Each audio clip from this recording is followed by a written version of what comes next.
राम हरे हरे हरे कृष्ण कृष्ण कृष्ण हरे हरे हरे राम राम राम हरे हरे हरे कृष्ण कृष्ण कृष्ण हरे हरे हरे राम राम राम हरे हरे हरे कृष्ण कृष्ण कृष्ण हरे हरे हरे राम राम राम हरे हरे हरे कृष्ण कृष्ण कृष्ण हरे हरे पंढरी गौरवा विठ्ठल श्री ज्ञानदेव तुकाराम पंढरीनाथ भगवान की जय माऊली ज्ञानेश्वर महाराज की जय जगद्गुरु संत तुकाराम महाराज की जय शांती ब्रह्म एकनाथ महाराज की जय सच्चिदानंद श्रीपाद बाबा की जय सच्चिदानंद रामदास बाबा की जय सच्चिदानंद नारायण बाबा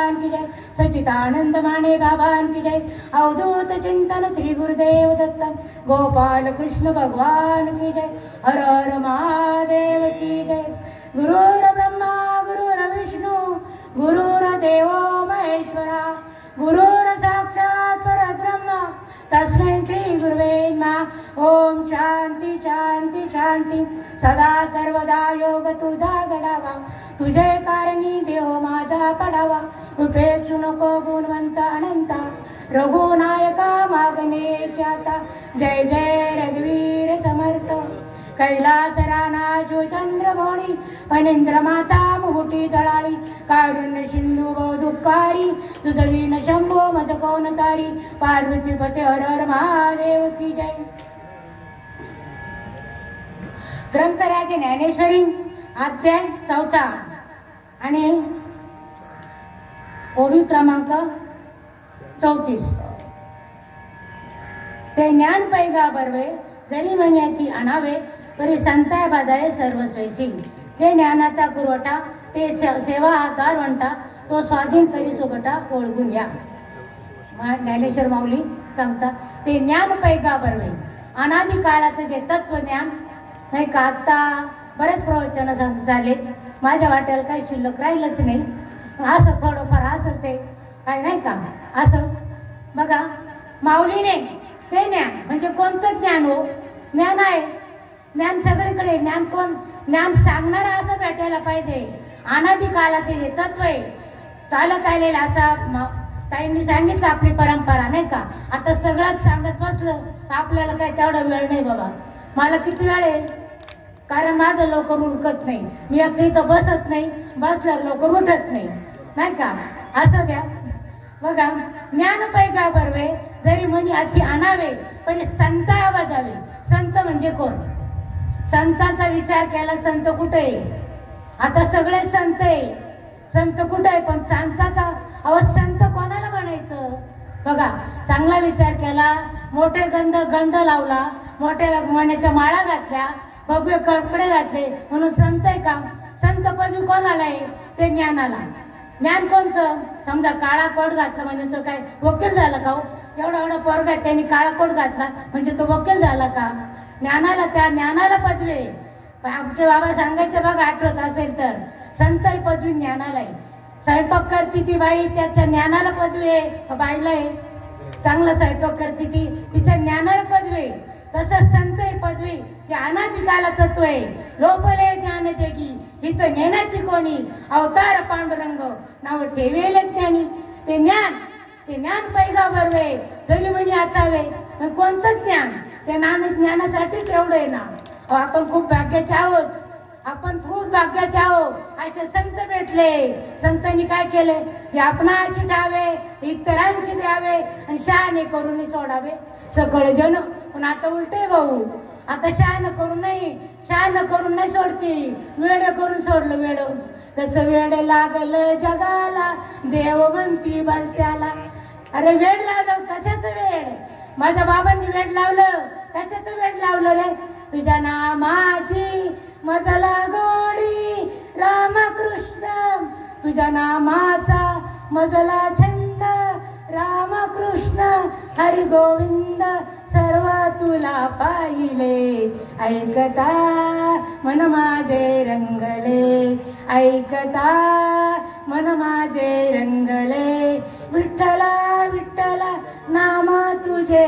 चांगले, विठ्ठला विठ्ठला नाम तुझे चांगले, ऐकता मन माझे रंगले, तुझ्या नामाचा मधला छंद रामकृष्ण हरी गोविंद सर्व तुला वाहिले, ऐकता मन माझे रंगले. अरे मन रंगलं, कशात रंगलं, कशातही मन रंगत हो, पण देवाच्या नामात रंगायला पाहिजे.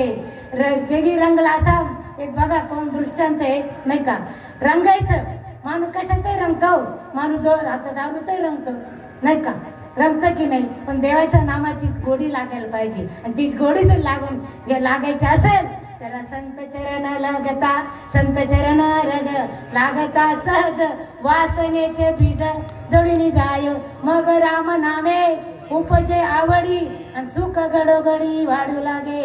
मग ती संतांची गोडी लागायला पाहिजे. संत कुठे हो, संत कुठे? अगडे असे संत पाहिजे, उघडीत परत ब्रह्म सद्गुरूची मूर्ती, पूर्वी ती आरती शिष्यांच्या, असे सद्गुरू भेटायला पाहिजे. राजा हो, आपण चांगले भाग्याचे आहोत, असे सद्गुरू भेटले आपल्याला. त्यांनी त्यांच्याजवळ काहीच नाही ठेवलं. माझ्या संतांचा विचार केला, मी माऊली बघितलं नाही, तुकाराम बाबा बघितले नाही, पण माझे श्रीपाद बाबा, रामदास बाबा, नारायण बाबा, मानेन बाबा हे माझ्या पुढे बसलेले. तुका म्हणे सांगू किती, ह्याच भगवंताच्या मूर्ती. तू माझ्या पुढे बसलेले सगळे संत देवच आहात, देवच आहे, प्रश्नच नाही.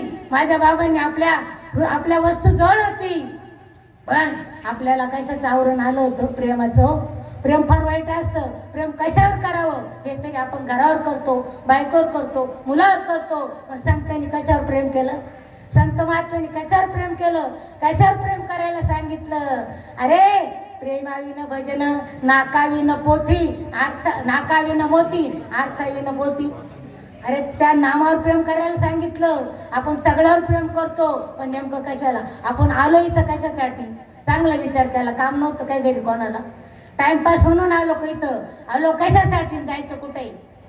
आलो कशासाठी, जायचं कुठे? घेईन मी जन्म याच्यासाठी देवा, तुझी चरण सेवा साधावया. मग काय साधायचंय, काय साधायचंय? हा, अरे ते आपण आलो कशासाठी? बहुत जन्मांनी जन्मनाची तो नरा सोयरा तू करी आता नाही का. मग सोयरा करायचं आताच कोणी सांगितलं? सोयरा करायचं, मग कोणाला सोयरा करायचं? देव तू सोयरा करी आता. हा, देवाला सोयरा करायचे, मग काय पुरी द्यायचे काय करायचे आहे? नेमकं काय देवाण घेऊन काय? चांगला विचार केला तर राजा हो, परमार्थ खूप सोपं आहे, खूप सोपं आहे.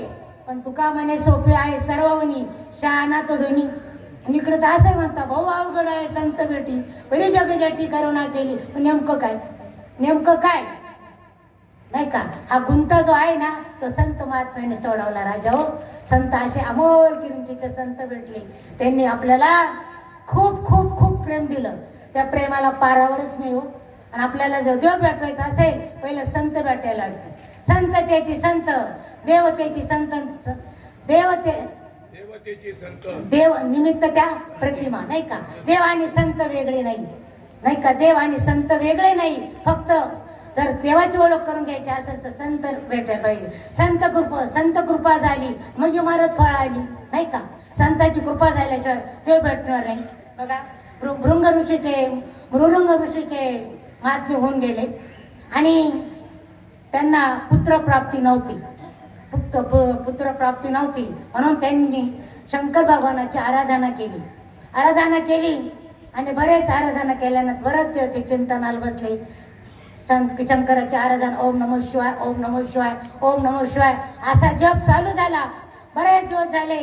भगवान शंकर प्रसन्न झाले आणि सांगितलं, त्यांची इच्छा विचारली. म्हटले देवा, मला पुत्र प्राप्ती नाही, मला पुत्र प्राप्ती व्हावी अशी माझी अपेक्षा आहे. म्हटलं ठीक आहे, काय हरकत नाही, तुला पुत्र प्राप्ती होईल. पण म्हटले तो पुत्र फक्त तुझा 16 वर्ष, त्याला आयुष्य आहे. म्हटले 16 वर्षाचं आयुष्य आहे. तर ठीक आहे म्हटले. पुत्र प्राप्ती झाली, मुलगा झाला. मुलगा झाल्यानंतर इतका सुंदर बाळ ते जन्माला आलं आणि आल्यानंतर त्या 8 वर्ष झाल्यानंतर त्या मुलाची मुंज वगैरे केली. त्याला नाही का सगळे अभिषेक वगैरे सगळे त्याला प्राप्त झाले, विद्या सगळं प्राप्त झाल्या. मुलगा पण हुशार झाला. त्याला देवाच्या नामाचं वेड लागलं. चिंतनाला बसायचा. बापच तो होता तर नाही का, कशी खान तशी माती, नाही तर ऋषींचा मुलगा होता तो. आणि झाल्यानंतर ते 8 वर्षाचा झाला, मुंज झाली, सगळं झालं त्याला. आणि तो बाळ जसा जसा वाढत गेला, 8 वर्ष झाला, 9 वर्ष झाला, 10 वर्ष झाला, 12 वर्ष झाला, 14 वर्ष झाला, 15 वर्ष झाला, 16 वर्ष लागलं राजा हो. लागल्यानंतर त्याची आई होती ना, 16 वर्ष लागल्यानंतर ती आई जी होती ना, ती मुलाकडे बघायची, तिला वाईट वाटायचं. आता 16 वर्ष झाले, भगवंतांनी सांगितलं तुमचा मुलगा फक्त त्याला 16 वर्षाचंच आयुष्य म्हटले. त्याच्यानंतर तो 16 वर्षानंतर नाही असं म्हटल्यानंतर आईला फार दुःख झालं. दुःख झाल्यानंतर ती आई सारखी रडायची, मुलाकडे बघायची, त्याला फार वाईट वाटायचं. मग त्या मुलाने एकदा विचारलं आईला, म्हटलं आई तू माझ्याकडे बघितल्यानंतर का ग रडत असते म्हणे, फार बारीक झाली अशी झुरणीला आली ती आई. आणि म्हटले बाळा तुला खरं सांगू का, म्हटले आमच्या बाबांनी म्हटले शंकर भगवानाची आराधना केली, त्याच्यामुळे तू आमची पुत्रप्राप्ती आम्हाला झाली म्हटले. पण त्यांनी असं सांगितलं तुझं आयुष्य फक्त 16च वर्ष आहे. आता तुला 16 वर्ष लागलं, आता तू फार थोड्या दिवसाचा सोबती आहे म्हटले. त्याच्यामुळे मला चिंता वाटते, कारण तुझी संगत आम्हाला फार थोडे दिवस लागणार आहे. असं म्हटल्यानंतर तो मुलगा म्हटला आई तू चिंता करू नको म्हटले, ज्यांनी मला जन्माला घातलं ना तोच माझा मृत्यू टाळेल. ज्यांनी मला जन्माला घातलं तोच माझा मृत्यू टाळेल, तोच माझं पालन पोषण करेल म्हटले, तू चिंता करू नको. असं म्हटल्यानंतर म्हणे मग आता मी आत्ताच म्हटले जातो, आता परवा 2 दिवसावर शिवरात्री म्हटले शंकराच्या मंदिरात जाऊन शंकराची आराधना करतो. ज्यांनी मला जन्माला घातलं ना म्हटले तोच माझा मृत्यू टाळतील, तो अजिबात चिंता करू नको. आणि मग मुलाने आई वडिलांचे आशीर्वाद घेतले आणि जायला निघाला. जवळ शिव मंदिर होतं. जाताना वडिलांनी सांगितलं तू आता चाललाय म्हटले, पण तिथं गेल्यानंतर भोले शंकराजवळ बस आणि एकच चिंतन कर, ओम नमो शिवाय, ओम नमो शिवाय, ओम नमो शिवाय, ओम नमो शिवाय असा जप कर म्हटले. असा जप कर, रिकामा बसू नको. मुलगा बसला, आसनावर बसला, शंकराच्या पिंडीजवळ असा भगवान शंकर पुढे, मुलगा बाहेर बसला. चिंतन सुरू झालं. असं चिंतन सुरू झालं आपण करतो ना, चिंतन चित्ताला लावी मनाच्या मनाला, उन्मनेच्या सुखात आणि पांडुरंग भेटी देत राजा नाही का. चिंतन सुरू झालं आणि मग चिंतन सुरू झाल्यानंतर एक दिवस ठरल्याप्रमाणे यमदूत त्याला घ्यायला आले. दारामध्ये उभे राहिले. मुलांनी बघितलं यमदूताला आणि शंकरच्या पिंडीला घट्ट मिठी मारली. घट्ट मिठी मारल्यानंतर यमदूतांनी बघितलं आणि बघितल्यानंतर म्हटलं आता इथं काय आपलं चालणार, इथं प्रत्यक्ष भगवान आहे, भोळे शंकर इथं आहे, इथं काय आपलं चालणार आहे म्हटले, इथं काय आपलं चालणार नाही. म्हणून त्यांनी डायरेक्ट लगेच रिटर्न मागं गेले. गेल्यानंतर सांगितलं यमराजाला, त्यांचा जो राजा होता ना त्याला सांगितलं, म्हटले हो बाबा आम्ही तिथं गेलो म्हटले, पण तिथं तो मुलगा चिंतनाला बसलाय म्हटले, पण आमचं काही तिथं आता चालत नाही, तुम्ही प्रयत्न करून बघा म्हणले. यमदूत आले, रेड्यावर बसून आले आणि दारात उभे राहिले. मुलाच्या गळ्यामध्ये फास टाकल्यानंतर त्याला ओढायला लागले. मुलाने त्या शंकराच्या पिंडीला घट्ट पकडून ठेवलं. घट्ट पकडून ठेवल्यानंतर भगवान शंकर प्रगट झाले आणि त्रिशूळ काढला त्यांनी. बघा संत चरणी ठेवायचा भाव, आपोआप भेटे देव. अरे देव काय भेटत नाही का, भाव पाहिजे. भाव बळे आकडे एरवी ना कळे, कर तळावळे कैसारी पर्याचा रावा घेता भुमेरी अत्य परोपरी साधन कैसे. असा भाव पाहिजे. भाव असल्यावर देव भेटल्याशिवाय राहत नाही का. शंकराच्या पिंडीला घट्ट मिठी मारली.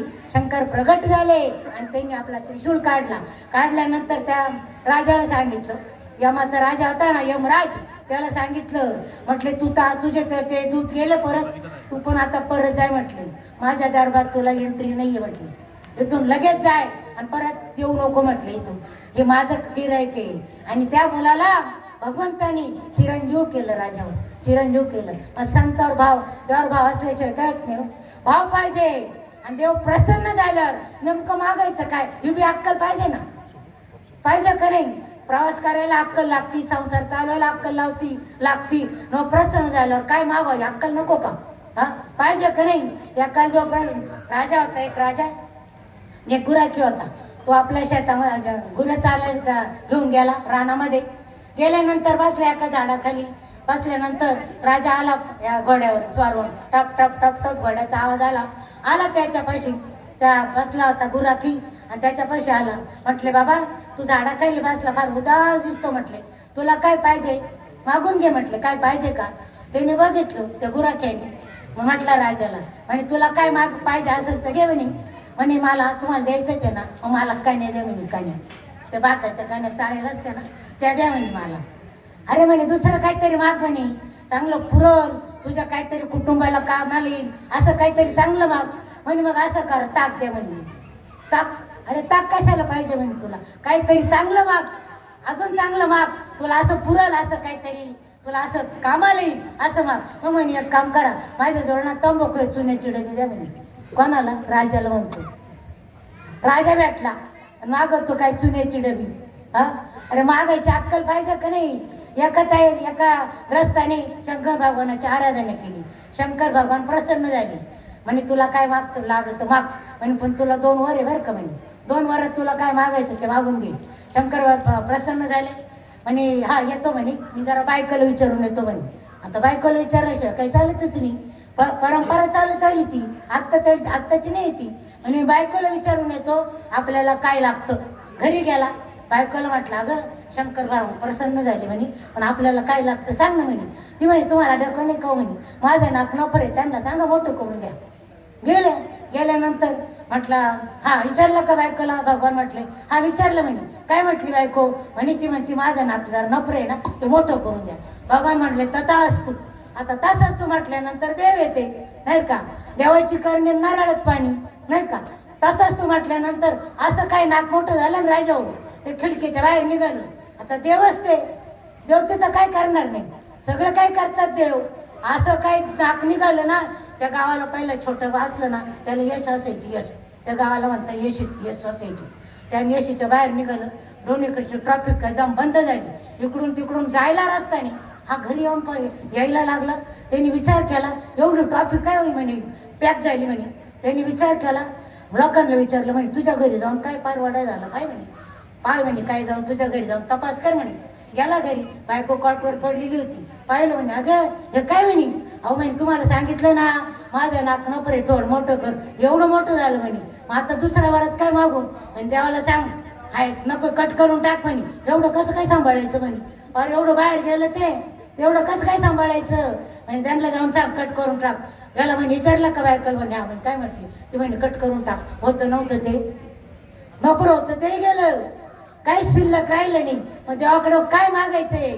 एका ग्रस्ताला शंकर भगवानाची त्यांनी आराधना केली, तेव्हा त्याला देव प्रसन्न झाले. आणि तुला काय लागतं मला विचार. तो ग्रस्त असा होता एकदम म्हातारा, म्हणजे जवळजवळ 80-85 वर्षाचा. शरीराने एकदम शरीर त्याचं एकदम हे झालेलं, रोगाने पिंडीत झालेला. त्याच्या अंगावर सगळे वर्ण वटलेले, एकदम भीत म्हातारा. गेल्यानंतर शंकर भगवानाने त्याला विचारलं तुला काय पाहिजे.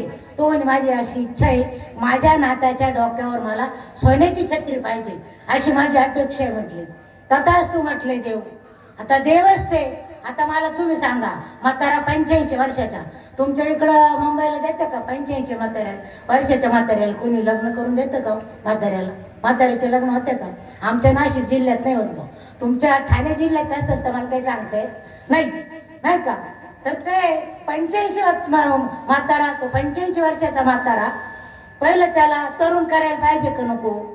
पहिलं तो तरुण व्हायला पाहिजे. परत त्याच्या अंगावरचं काय असं रोग राहील ती सगळी जायला पाहिजे नाही का. तेव्हा तो सुंदर दिसल ना. म्हाताऱ्याला कोण लग्न करणार आहे? आमच्या तिकडं नाही करत. तर म्हटलं त्याला पहिलं तरुण करायला पाहिजे. तरुण केल्यानंतर त्याला तो आंधळा आहे, त्याला डोळे बी द्यायला पाहिजे. आंधळ्याला देते का कोणी पुरी? देतात आंधळ्याला? नाही. त्याच्याला पहिले त्याला डोळे द्यायला पाहिजे. डोळे दिल्यानंतर त्याचं लग्न व्हायला पाहिजे ना म्हाताऱ्याचं, तेव्हा त्याला पोरगा होईल. तर म्हाताऱ्याचं लग्न होईल तर त्याला पोरग होईल. पोऱ्याचं लग्न होऊन बी थांबणार नाही. त्या पोराला पोरग व्हायला पाहिजे तेव्हा त्याला नातू होईल, नाही का? नात्याच्या डोक्यावर सोन्याची छत्री पाहिजे. म्हणजे एका वरात किती मागून घेतलं, किती मागून घेतलं त्यांनी. असं मागणारा पाहिजे, असं मागणारा भेटायला पाहिजे. बाबा म्हणाले आम्हाला तुका म्हणे त्याचे पाहिजे जातीचे, वेळे गबाळ्याचे काम नव्हे. तुम्ही जातवान भेटले आणि तुम्हाला परमार्थ कळला. बाबा सांगायचे माझ्या पुढे बसलेले सोनन पिवळे सांगणारे गैरहजरे, त्यांनी काय सांगावं. तुम्ही जर माझ्या पुढे बसले नसते तर मग मी काय बितडायला सांगितलं असतं का? तुकाराम महाराजांनी काय मागितलं, काय मागितलं देवाजवळ? अहो ज्यावेळेस तुकाराम महाराज भगवंताच्या दर्शनाला जायचे तेव्हा तुकाराम महाराज गेल्यानंतर देवाची मान खाली व्हायची. कारण तुकाराम महाराजांचं एवढं वजन झालं होतं. कशाचं, कशाचं डोक्यावर वजन झालं होतं, कशाचं? चिंतनाचं. एवढं चिंतन झालं होतं राजा हो, नाही का? देवानी मान खाली करावी. एक दिवस आई साहेबांनी प्रश्न विचारला. म्हटले का हो तुकाराम महाराज आल्यानंतर, तुकाराम महाराज थोड म्हणत होते, तुकाराम आल्यानंतर म्हणे तुम्ही मान का बरं खाली घालता? त्यावेळेस म्हणे त्यांना काय द्यायचं असेल ते देऊन टाका म्हणे. आपल्याजवळ काय कमी आहे का? सगळं काय आपल्याजवळ आहे, तुम्ही त्यांना देऊन टाका. ते म्हटले मी क्षमा मागतो तुझी, तुझ्याजवळ काय असेल ते दे, माझ्याजवळ द्यायला काही शिल्लक नाही. ते म्हणतं माझ्याजवळ द्यायला शिल्लक नाही. असं काय म्हणे, असं काय त्यांना द्यायला शिल्लक नाही तुमच्याजवळ, एवढं काय ते द्यायचंय? म्हणे ठीक आहे येऊच्या उद्या भेटते म्हणे. त्यांना आले तुकाराम महाराज, दर्शन घेतलं, मान दर्शनाला गेले, मान खाली झाली तुका देवांची. मग तुका आईने विचारलं, आई साहेबांनी म्हटले का रे तुकाराम, म्हटले तू आल्यानंतर माझा मालक खाली मान घालतो, असं काय तुला पाहिजे? तुला काय पाहिजे ते मागून घे. म्हणजे तुम्हाला द्यायचंच आहे ना, म्हणजे काय द्या? हे चिदान दे गा देवा तुझा विसर न व्हावा, गुण गाईन आवडी हेची माझे सर्व जोडी, न लगे दन्न मुक्ती संपदा संत संग देई सदा, तुका म्हणे गर्भवाशी चुके घालावे अम्माची. मला हे दान द्या म्हटलं, मला दुसरं दान काहीच लागत नाही. मला पैसा नको, अडका नको, काही नको, मला फक्त एकच पाहिजे, तुझ्या नामाची मजला गोडी भक्ती करीन मी थोडी थोडी. राजा मला फक्त एकच द्या, फक्त तुमची सेवा, फक्त मला दुसरं काही नकोय राजा हो. तुकाराम महाराजांनी तेच मागितलं. आपण काय मागतो देवाजवळ? आपण काय मागतो? घरदार, बायका, पोरं, बंगला, नाही का? सगळं काय मागतो. पण देवाजवळ काय मागायचंय? देव सगळं देतो, सगळं देतो. पण मागणाऱ्यांनी काय मागावं हे पाहिजे. बाबा सांगायचे फक्त बाबा तुम्हाला सगळं भेटेल, फक्त एकच करा. तुम्ही जे नाम सांगितलं ना त्याच्यावर फक्त विश्वास ठेवा. संताचं चरण, चरण म्हणजे पाय नाही बरं का. आता जर विचार केला ना भाऊ, चरण म्हणजे संतांच्या पायाला ना खाली ना कातडी राहिले नाही, पूजा करून करून कातडी निघाले पाय धुवून धुवून. संत चरण म्हणजे काय? चांगला विचार केला तर त्या नामाला, त्या वाक्याला संत चरण म्हटलेले आहे. त्या नामाला, त्या बोधाला संत चरण रज लागता सहज वासनेचे बीज जळून जाय. कोणतं चरण? पाय. पाय का? आम्ही पायाचीच पूजा करतो, पायाचीच पूजा करून राहिलो. माझ्या मातृने ते नाही केलं. माझ्या मातृने पायाची पूजा कधीच करून देते नाही केली. अहो एक वेळचा प्रसंग तुम्हाला सांगते, जीवनात घडलेला आहे. आम्ही शिरसमणीला गेलो होतो, दोन्ही बाबा, आई आणि मी. आम्ही 4 जण प्रवास करायचो. त्यावेळेस 10 किलोमीटर चालायला लागायचं, चालून जायला लागायचं. आपल्यासाठी संतांनी खूप सोपी वाट केली. तुका म्हणे केली सोपी पाय वाट, उतरावया भाऊ सागर, खेळ मांडियेला वाळवंटी बाई, खेळ मांडियेला वाळवंटी बाई, नाचती वैष्णव बाई रे, नाचती वैष्णव बाई रे. अरे आपल्यासाठी त्यांनी अशी सोपी वाट केली. त्यावेळेस जर विचार केला ना, मोबाईल नव्हते. बाबांना जर कार्यक्रम असला ना, सकाळी ओपनिंग असायची 9ला, तर आम्ही रात्री मुक्कामाला जायचो. आदल्या दिवशीच जायचो. 10 किलोमीटर चालून जायचं. गाड्या बेड्या काही त्यावेळेस नसायच्या. गेल्यानंतर 10 किलोमीटर चालून गेलो आणि तिथं ना बैलगाडी आणली आणि बैलगाडीमध्ये बाबांना म्हणे तुम्ही एक बसा, आणि ते वाजंत्री आणली बरं का, वाजंत्री पुढं वाजवायला. आणि रस्त्यावर आलं तर येशीत आल्यानंतर बाबाला म्हणे गाडीत बसा. बाबांनी कशाला? ते बैलांच्या अंगावर आम्ही बसायचं. त्यांचा जीव नाही का? त्या बैलांचा जीव नाही का म्हणे? आम्ही काय तिथं वाचणार नाही म्हणे, हे कशाला आणलं म्हणे, तुम्हाला वाजत गाजत न्यायचंय, हे चाल म्हणे बाहेर टाक म्हणे, आम्हाला नाही लागत आहे म्हणे. बाबा कुठून गेले, त्या घाणीचा रस्ता होता ना कोपटीने, आम्ही 4 जण तिकडून गेलो. हे आम्हाला चालत नाही, आम्हाला नको. हे माझ्या डोळ्यांनी पाहिलेले राजा हो, मला कोणी सांगितलं नाही, मला स्वतः पाहिलेले, स्वतः बाबांना अनुभवले. बाबा 10 किलोमीटर चालत जायचे, 10 कार्यक्रम करायचे. आता विचार केला ना, मोबाईलमुळे एवढी सोय झाली ना, मोबाईल लावला का लगेच घ्यायला गाडी येते आपल्याला. बघा माझ्या बाबांनी एवढा कष्ट केले, असा परमार्थ केला त्यांनी. सकाळी 5 वाजता पुन्हा गाडी आमच्या इथून सुटती, त्या गाडीत दोघं बाबा जायचे, घरूनच भाकरी न्यायचे आणि कुठंतरी स्टँडवर खायचे बरं का. तेव्हा ढाबे बिबे काही नव्हते आपल्या राज्यात आले, विसरलच्या बाटल्या तर नव्हत्याच कुठं भेटत, घरातूनच बाटली न्यायची पाण्याची, कुठं तरी थांबायचे आणि ते खायचं. असा परमार्थ माझ्या बाबांनी केला, फुकट नाही केला. म्हणून ते म्हणता सेवितो आराचं वाटितो अनिका, या रे होऊ नका रानवरी. म्हणून ते त्यांनी स्वतः अनुभवलं आणि त्या जगाला तेच सांगितलं, बाबा तुम्ही एकच करा, मला विसरा पण माझ्या नामाला विसरू नका. असं त्या नामाची गोडी लागून दिली. आणि खरंच चांगला विचार केला तर आज मला दिव्याचा लय अभिमान आहे, लय अभिमान आहे. का तर त्या जीवाने अनेक दिवे लावले, अनेक दिवे लावले. ज्योत से ज्योत जगाते चलो, प्रेम की गंगा बहाते चलो. राजा हो, त्या दिवानी एक एक दिवा असा पेटवला, नुसतं पेटवलं नाही, नुसती ट्यूबलाईट हो, फोकसचा दिवा आहे, साधा दिवस नाहीये. खरंच माझ्या महात्म्यांची खूप कृपा आहे, खूप कृपा आहे. केले उपकार सांगू मी काय, बाप न करायचे माय, धरली त्यांच्या ठेवेले पाय. म्हणून दिले अभय अक्षदान गा, म्हणून आलो या देशात यायचं कारण त्या महात्म्याची कृपा आहे, त्या महात्म्याची कृपा आहे. आज त्यांची कृपा जर माझ्यावर नसती तर मी तुमच्या गावात आलेच नसते राजा. माझे बाबा सांगायचे बघा, आठवत असेल तर डोंगरातल्या कैऱ्या नाही का, समुद्रातलं मीठ आणि कुंभाराचा मडका, वाण्याचा मसाला, पण लोणच्याचे रूपाने एकत्र आले. हा लोणचं भरून नुसतं ठेवून जमणार नाही राजा हो, मला खार सुटला पाहिजे. महात्म्याची कृपा झाली, तुम्हाला खार सुटला बाबांच्या कृपेने, महात्म्याच्या कृपेने. राजा हो, खरंच त्या महात्म्याचं किती जरी वर्णन केलं तर माझे शब्द अपुरे पडतात हो, अपुरे पडतात. त्या महात्म्याची कृपा, खरंच असे महात्मे आपल्याला भेटले. आपण माऊलीला पाहिलं नाही आणि ना तुकाराम बाबांना पाहिलं नाही, पण हे महात्मे माझे त्याच रूपात मला भेटले. आणि त्यांनी काय केलं, सगळ्याचा मेळ लावून दिला. हे मेळ बाबा सांगायचे, मेळ म्हणजे कसे, एकमेकांचा मेळ लागण्यासाठी. मेळ का भरायचे, एकमेकांचा मेळ लावायचा असतो म्हणून मेळावे. हे काय टाइमपास म्हणून मेळावे नाही. आपली बॅटरी जी आहे ना, चार्जिंग करायची असते, त्याच्यासाठी हे मेळावे. बाबांनी सांगड घालून दिली, सांगड घालून दिली. अशी काही सांगड घालून दिली ना, त्याला पारावरच नाही राजा हो.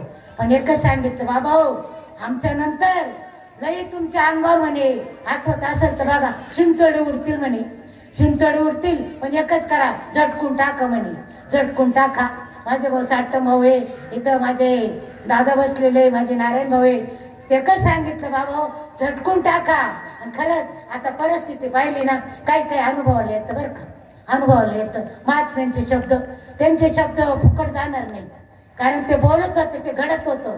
बाबा जे बोलायचे ना, ते 100% घडत होतं. त्यांच्या बोलण्यात ताळमेळ होता, बोलण्यात ताळमेळ होता. ते बोलत होते, ते घडत होतं. पण आता तसं आहे का, नाही ना. लई लई लई लई त्रास होणार आहे म्हणे पुढे तुम्हाला. खरंच आता चांगला विचार केला ना, तर महात्म्याच्या राज्यातलं आत्ताच्या याच्यातलं लई परिवर्तन झालं. त्यांनी परमार्थ लई सोपा सांगितला, लई सोपा सांगितला. खरंच परमार्थ सोपा आहे, पण करील त्याला बरं का, करील त्याला. एक महात्मे पंढरपूरची वारी करायचे, पंढरपूरची वारी करायचे. आणि बरेच दिवस झाले त्यांनी वारी केली, बरेच दिवस झाले, पण थकले. त्यांना मुलबाळ कोणीच नव्हतं, फक्त त्यांनी एक छोटा कुत्रा पाळला होता, कुत्रा. आणि ते कुत्रा त्यांच्याजवळ राहायचा. वारीला गेले की त्या कुत्र्याला घेऊन जायचे. आणि बरेच वारी केली पंढरपूरची त्यांनी. काही दिवसांनी ते थकले, थकल्यानंतर त्यांच्याच्यानं काही ती वारी होईना. मग त्यांनी आता काय करावं, त्यांना प्रश्न पडला.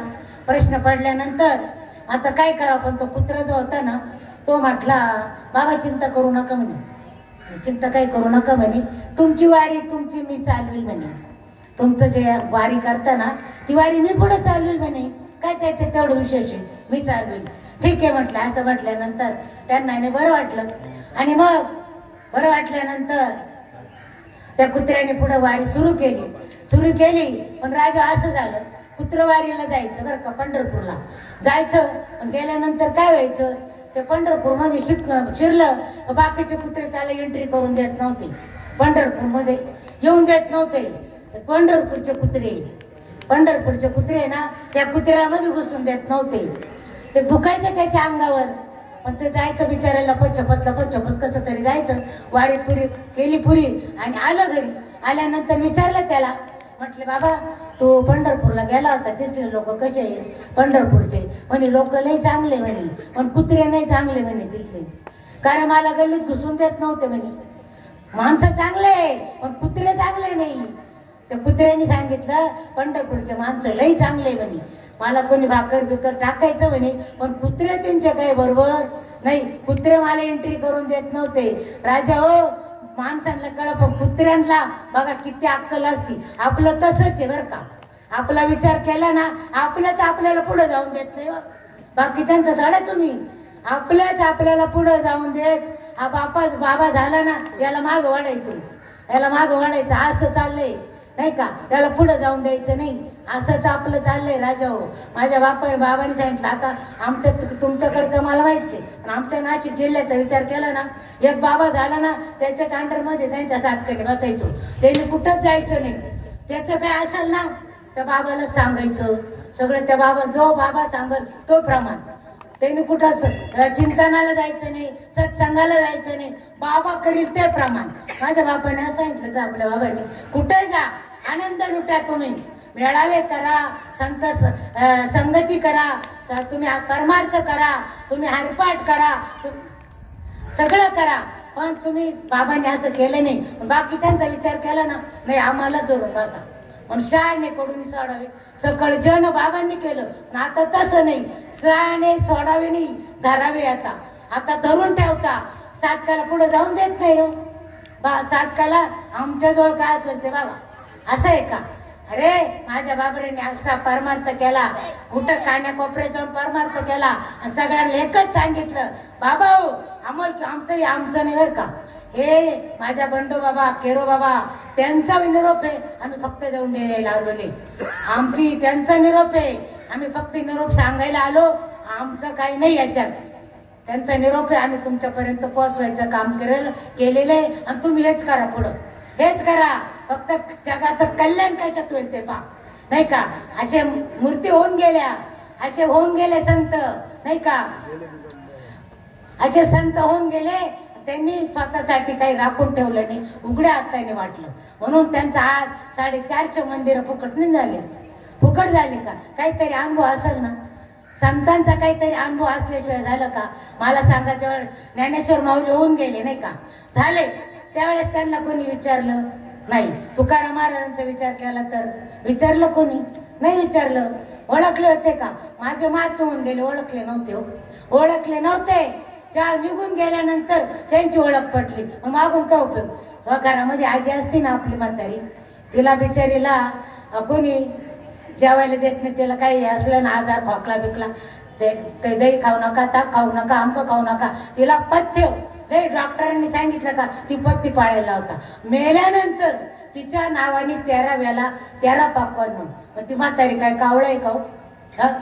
जेव्हा जिवंत होती त्यावेळेस खायला नाही प्यायला काही नाही, तशी म्हातारी मारली. खायला प्यायला काही नाही, मेल्यानंतर अख्ख्या गावाला जेवण. कशाला? मोठेपणा करायला? कशासाठी राजा, कशासाठी? अरे आहे त्या ओळखा. उघडे परत ब्रह्म सद्गुरूची मूर्ती, पूर्वी ती आरती शिष्यांच्या. माझे महात्मे होते त्यावेळेस गावाने ओळखलं नाही, आत्ता ओळखलं. तुकाराम महाराजांना कोणी ओळखलं नाही. गाडावर धिंड काढली, डोळ्याला तोंडाला काळ फासून गाड्यामध्ये का पुष्पाचार होते का? आता बाबांच्या कृपेने आपल्या गाड्यात हार मावत नाही, त्यांची कृपा, नाही का. हार मावत नाही. तुकाराम महाराजांच्या गळ्यात कशाचा हार होता? चपलाचा हार तुकाराम महाराजांच्या गळ्यात. पण तुकाराम नाम घेता कापे यम ऐसा तुकोबा समर्थ. त्याने केला पुरुषार्थ. माझ्या बाबांनी तेच केलं. ते पुरुषार्थ चित्ती चौथी घेऊन या आपल्या हाती निघाला कळत भक्ती म्हणजे जगा दे तू. त्याने घातली मुक्तीची गवांडी मिळवली मांडी वैष्णवांची. हे वैष्णव माझ्या बाबांनी हे केले राजा हो. खरंच असे संत जगा आपल्याला भेटले. त्यांनी आपल्याला त्यांच्यासारखं केलं. त्यांच्यासारखंच केलं. त्यांच्यासारखे करणारे आता संत राहिले का? नाही राहिले. संत त्यांच्यासारखं आपल्याला करतात. संताचं चरण लागल्यावर आपण त्यांच्यासारखं होतो. एक वेळ बघा कबीर महाराज होते आणि त्यांच्याकडे दिंडी जेवायला आली होती. दिंडी जेवण्यासाठी आली. पण घरामध्ये काहीच नव्हतं. जेवण बनवायला ताईला विचार पडला. आता काय करावं म्हटले. एवढे संत महात्मे आले आणि आपल्या घरात तर काहीच नाही म्हटले. आता यांना जेवण घालायचं. आपण काय करावं. मग ती एका वाण्याकडे गेली आणि सांगितलं. म्हटलं महाराज आमच्याकडे जरा संत मंडळी जेवायला आली पण घरामध्ये काही माझ्याकडे किराणा नाही. मला थोडाफार किराणा देता का? आता तो मारवाडी होता. मारवाडी तो म्हटलं मी देईल पण माझी एक अपेक्षा आहे. म्हणले काय? मी तुम्हाला सगळं देईल म्हटले किराणा पण तुम्ही रात्री माझ्याकडे यायचं म्हटले. माझी इच्छा पूर्ण करायची. बघा माझी इच्छा पूर्ण करायची. मी तुम्हाला सर्व काही किराणा देईल. संत महात्म्याची बायको होती. ती साधी सुधी नव्हती कोणी. तिने विचार केला. म्हटलं काय हरकत नाही. तुम्हाला संत महात्म्यासाठी मला सर्व किराणा द्या आणि मी तुमच्याकडे संध्याकाळी येईल म्हटले. ठीक आहे. सध्या मारवाड्याने सगळा किराणा दिला. आई साहेब घरी गेल्या. त्यांनी जेवण सगळं केलं. स्वयंपाक केला. संत मंडळाला जेवू घातलं आणि कबीर महाराजांनी विचारलं. म्हटले तुला त्या वाणीने शिदा दिला. म्हटले कसं काय दिला? ते तो कोणाला काही देत नाही. तुला एवढं कसं काय दिलं? मग त्या आई साहेबांनी सांगितलं. आई साहेबांनी म्हटले हा म्हणे पण त्यांनी माझ्यातून एक करार केला. म्हटले कसला करार केला? आणि त्यांनी मला सांगितलं का माझी इच्छा जी आहे इच्छा पूर्ण करण्यासाठी तुम्ही संध्याकाळी माझ्या घरी या. तर मी त्यांना कबूल केलं. म्हटलं ठीक आहे काय हरकत नाही. महात्मे होते ते संत कबीर महाराज. साधे महात्मे नव्हते. संत महात्मे होते ते म्हटले ठीक आहे काय हरकत नाही. संत मंडळी जेवून घातली. सगळे निघून गेल्यानंतर ठरल्याप्रमाणे सांगितलं. चल म्हणले संध्याकाळ झाली. तुला त्या वाण्याने बोलवलं ना तिथं जायचंय. पण 2-3 दिवस झाले नुकताच पाऊस पडलेला होता. गलीमध्ये चिखल झाला होता. आई साहेबांनी साडी बिडी चांगली घातली आणि म्हटले तुला तिथं जायचं पण तुझे पाय म्हटले चिखलाने मागतील नाही का. त्या कबीर महाराजांनी आपल्या आई साहेबांना खांद्यावर घेतलं. खांद्यावर घेतल्यानंतर त्या मारवाड्याच्या दुकानात तिकडे गेले आणि सांगितलं दारापाशी आई साहेबांना सोडलं आणि म्हटले तू मध्ये जा मी वाट्यावर थांबतो आणि आपण मग संध्याकाळ रात्रीचा पार्टी घरी जाऊ. आई साहेबांना उमऱ्याच्या बाहेर सोडलं. गेल्यानंतर तो त्या मारवाड्याने बघितलं. आश्चर्यचकित झाला. म्हटले तुम्ही कसे काय आलात? पाऊस पडला. गल्लीमध्ये चिखल झाला. तुमचे पाय तर एकदम स्वच्छ म्हणे. मग त्यांनी सांगितल्यानंतर आई साहेबांनी सांगितलं माझ्या पतीने मला इथं आणून सोडलं. असं म्हटल्यानंतर तो मारवाडी ढसा राजावर रडायला लागला आणि त्याच्यामध्ये परिवर्तन झालं. संत चरण रज लागता सहज वासनेचे बीज जमिनी जाय नाही का. मग राम नामे उपजे आवडी सुख घडोघडी वाढू लागे. राजा तुम्ही एक तर मला उशिरा बसवलं आणि म्हणता विशेष प्रवचन आणि मग तुम्ही म्हणता झाला बी टाइम. असं पुढे चालतं वे. बघा त्या मारवाड्याच्या संताचे चरण त्या मारवाड्याच्या उमऱ्याला लागल्यानंतर त्याची काय पलट झाली. राजा हो संताचं चरण म्हणजे संत चरण हो राजा हो. ते पाय लागल्यानंतर त्याला संताचे चरण ते नाम म्हणून नामाचा बोध जो दिला त्याला संत चरण म्हणतात. पायाला म्हणत नाही. पायाची कोणी पूजा करू नये. मी तर सांगते बघा त्या संतांनी जे वाक्य दिलं ना त्याच्यावर हे करायचं. आपण तेवढंच करायचंय. बाबांनी सोपं परमार्थ सांगितला. वांग्या आपण बाजारात गेलो 5 मिनिटं घेते. आपण बाजारात गेलो वांगे घेतले. त्याला सांगितलं बाबा वांग्याचे देठ काढून देईन, वांगे दे. तो म्हण तुझ्या बापाने घेतलं ते का? हा, वांग्याचे देठ काढून वांगे देतात का? देतात वांगे, आमच्याकडे नाही भेटत. बाबाने स्वतः परमाला सांगितला, बाबा भाकरीच्या पिठातच पापड आहे, पण जोपर्यंत भाकर शेकायला लागत नाही तोपर्यंत भाकरीला पापड येत तर येतो नाही येत. शेकायला यायला तसे बाबा म्हणायचे तुम्ही थोडे साधळले, तुम्हाला शेकायला लावले का तुम्ही बी असंच उघडा, तुम्हाला असंच पापड येईल. बाबांच्या कृपेने खरंच त्या गेले दिगंबर विश्वरूपी राहिल्या त्या कीर्ती जगा माझी. आज संतांच्या कृपेने संतांनी आज दिन संत दर्शनाचा अनंत जन्मेचा क्षीण गेला. मज वाटे त्याचे अलिंगन द्यावे, कदा न सोडावे चरण त्यांचे. राजा हो झालेली साहित्य पूर्ण करते, सेवेला पूर्णविराम देते. पुंडलिक हरी विठ्ठल, श्री ज्ञानदेव तुकाराम, पंढरीनाथ भगवान की, माऊली ज्ञानेश्वर महाराज की जय.